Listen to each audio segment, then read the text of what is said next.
Boa tarde a todos e a todas, e parabéns aí ao time que organizou esse evento, é muito importante. Ao contrário do que o Paulo esperava, e talvez do que vocês esperam, eu não vou falar de clima. Eu vou falar de algo bastante diferente, inclusive, é muito mais filosófico. Eu acho que depois dos 60 anos a gente começa a ter uma perspectiva de longo prazo da vida e não de curto prazo. Porque se a gente olhar o curto prazo, e a sessão anterior, ela mostrou todas as preocupações e não seria possível a muito curto prazo ser otimista, as tendências globais e principalmente as tendências na Amazônia e no Brasil, nos países amazônicos, elas não são muito positivas. Então eu resolvi realmente começar a pensar muito mais a longo prazo. O meu pensamento agora, pelo menos para conversar com vocês, eu continuo pesquisador climático, amazônico, etc., mas aqui eu quero discutir uma visão um pouco mais filosófica. Então, quando a gente olha na escala de 20 a 50 anos, a gente começa a ver algumas tendências de mudanças socioculturais e socioeconômicas no mundo que podem ter grande repercussão para nós na Amazônia. Duas são muito importantes. A tendência que já se desenha de mudança do padrão alimentar. Vocês aí, os de 25 anos, e os seus filhos e netos vão comer muito menos proteína animal do que a minha geração. Muito menos. A carne será cultivada em laboratório. Isso é uma tendência irrefreável. A produção de carne de proteína vegetal, ela está no estágio que a célula solar fotovoltaica estava 30 anos atrás, que é uma coisa absolutamente rotineira hoje, geração de energia solar fotovoltaica. Hoje, 30% da produção agrícola mundial já é urbana e periurbana. Em 30 anos, será 50%, 60%. Então, o padrão de uso da terra vai mudar. Isso já são tendências quase que irreversíveis, apesar que elas estão numa dimensão um pouco mais distante. Então, eu começo a pensar realmente nessa escala. O que essa escala, essas mudanças podem representar? E eu tenho pensado também bastante, talvez num desafio, e eu não vi isso muito discutido aqui, talvez um desafio muito importante, que é a nossa histórica dificuldade de nos imaginarmos um país tropical. De fato. De fato. Na famosa carta de Pero Vaz de Caminha, escriba do rei, em abril de 1500, ele tem aquela frase icônica. Fascinado pela belíssima Mata Atlântica do sul da Bahia, ele escreveu ao rei: aqui, em se plantando, tudo dá. Mas ele, na cabeça dele, se plantando o quê? Em se plantando o que tinha em Portugal. Os grupos indígenas que viviam no sul da Bahia tinham roças em muito maior número do que existia em toda a Península Ibérica. Mas ele não enxergou, e ninguém enxergou. E 500 anos depois, nós temos o mesmo modelo de desenvolvimento. Em se plantando, tudo dá.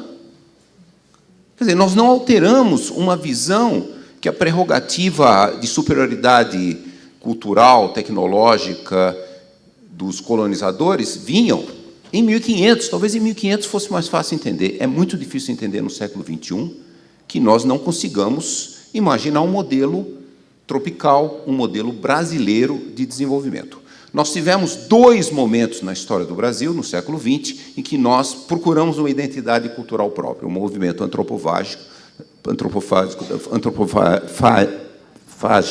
na década de 20 e o tropicalismo, a tropicália, na década de 60. Mas foram coisas culturais que tiveram uma importância muito grande, sem dúvida, no desenvolvimento cultural do Brasil e da cultura, das artes, da música, da literatura e da pintura, mas eles ficaram constritos à cultura.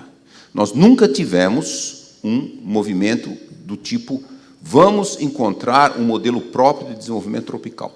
E o que seria uma característica fundamental desse modelo? O que nós temos que nos distingue, nós e os países tropicais, do resto do mundo, onde a maior parte do desenvolvimento aconteceu nas latitudes médias e mais altas? A biodiversidade. A grande diversidade não é só uma potência ambiental, no sentido de ter muita radiação solar, muita água, é principalmente o que a evolução biológica fez em dezenas de milhões de anos, com essa facilidade que o clima e o solo permitiu. É a máxima expressão de diversidade biológica e, junto com isso, a sociobiodiversidade, que essa diversidade biológica permitiu uma enorme expressão, mais de 400 grupos hoje existentes. A Amazônia, a floresta amazônica, quando a gente olha antes pré-colombiana, ela teve milhões de habitantes, há relatos entre 5, 10 até 15 milhões de habitantes. Todos esses habitantes, que é mais do que a população rural da Amazônia de hoje. Rural. Todos esses habitantes viviam com a floresta e com a agricultura que eles praticavam, com dezenas e centenas de diferentes variedades. Então, quer dizer, até filosoficamente pensando, esse modelo ele já existiu, nós o perdemos. Então, como que a gente podia realmente resgatar? Então, pensar um modelo, eu vou usar a palavra brasileiro, podia usar a palavra amazônico, um modelo brasileiro de desenvolvimento em que o principal elemento desse modelo fosse a riqueza da sociobiodiversidade. É possível esse modelo competir economicamente com outros modelos? O modelo Pero Vaz e Caminha, em se plantando tudo dá? E aí que vem a ciência, e a tecnologia do século XXI. Seria perfeitamente factível, concebível, se nós dedicássemos esforço de conhecimento científico, esforço de valorização do conhecimento tradicional, valorização social, valorização cultural, mas também valorização econômica, nós poderíamos imaginar, sim, um modelo econômico em que o principal vetor nas regiões tropicais fosse a sociobiodiversidade. Por que isso é factível? Porque, no século XXI, o maior valor econômico é o conhecimento, não é mais a transformação material. Isso é também uma tendência irreversível. Então, se a gente pegar um instrumento moderno do século XXI, o celular, esses celulares modernos, etc., etc., acessíveis, todo mundo tem, é uma potência tecnológica, ajuda a reduzir desigualdades, abre oportunidades. O século XXI é cheio dessas ferramentas, é o que a gente chama, são as ferramentas tecnológicas da quarta revolução industrial, é essa fusão de tecnologias digitais, biotecnologia, nanotecnologia, ciência dos materiais, tudo ficando acessível, tudo ficando barato, tudo ficando portátil. Se, por um lado, esse mundo que se desenha da quarta revolução industrial, ele já está e vai modificar o mundo do emprego, com sérias ameaças. Por outro lado, ele pode ser a grande chave também para nós imaginarmos um novo modelo de desenvolvimento para as regiões tropicais, em especial para a Amazônia. O Brasil é rico em biodiversidade em todos os seus biomas. Mas vamos aqui, o foco dessa reunião é a Amazônia, vamos pensar em Amazônia. Então, o meu ainda otimismo nessa escala de 2, 3, 4 décadas, nem estarei mais aqui, no sentido de que essas tecnologias, elas permitem, em princípio, que nós consigamos extrair da sociobiodiversidade amazônica o maior valor que ela tem, que não é nem material. É o conhecimento que a biologia pode nos transmitir para usos dessa informação, das múltiplas bilhões de interações entre as espécies, que só os ecossistemas tropicais avançaram e evoluíram para esse nível de interação, aprender com essas interações, que isso é chamado biomimética, e nós temos muito pouco desenvolvimento de biomimética no Brasil, e desenvolver um novo modelo econômico. Eu acho que, se nós tivéssemos, o governo militar sonhou um Brasil potência,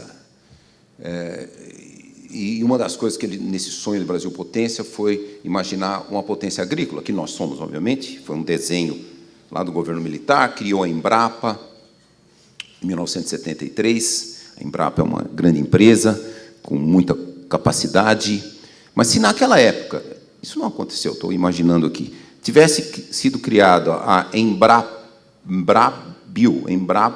quer dizer, uma empresa brasileira de pesquisa em biodiversidade, e tivesse investido, a Embrapa tem 10 mil funcionários, 3.500 doutores, tem um orçamento de acima de 3 bilhões de reais. A Embrapa, hoje, ela gasta menos de 1% do orçamento com produtos da biodiversidade brasileira. Se o Brasil tivesse investido, na década de 70, em criar uma competência científica de traduzir esse valor intrínseco em valor econômico, em cadeias produtivas, em novos conhecimentos, certamente hoje nós não estaríamos aqui na situação que nós estamos vendo o que aconteceu com a Amazônia. O valor econômico intrínseco é muito grande. Talvez na década de 70 nem se pensasse que ainda era dominante o modelo em se plantando tudo dá, um modelo que nós importamos. De fato, no mundo inteiro, e essa é uma característica de países em desenvolvimento, quase sempre se copia tudo e pouco se cria. O Brasil tem uma dificuldade enorme em inovação. Os países em desenvolvimento todos têm muita dificuldade em inovação, principalmente em inovação, que é fazer o caminho do conhecimento científico para a tecnologia e para gerar produtos, processos e desenvolvimento econômico e bons empregos.